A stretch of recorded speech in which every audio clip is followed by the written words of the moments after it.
Understanding Sikhism.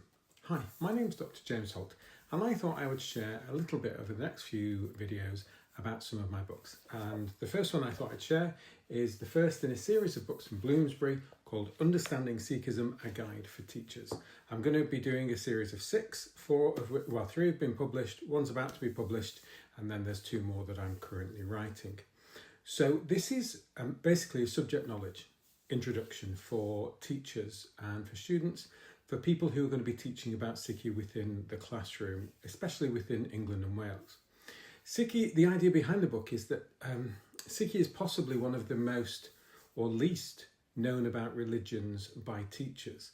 And so this is a one-stop shop to help teachers understand the lived reality of Sikhi today and the huge diversity that we find within the Sikh community.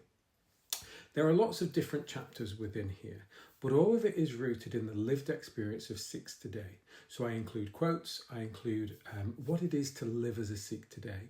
And so while we experience and we explore things such as the nature of Waheguru, we are very conscious to say, well, what does that mean for an individual Sikh and what does that look like in practice? There are other things that we explore, for example, the ethical dimension or the gurus themselves, the gurus in human form and the Guru Granth Sahib.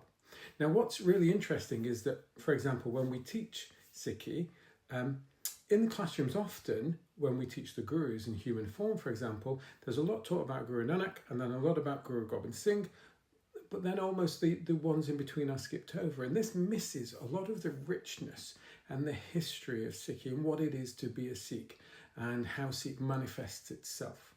And so this is a really good, for me, I think it's, I'm biased obviously, but it's a really good introduction, but it recognises the diversity of Sikh experience as well.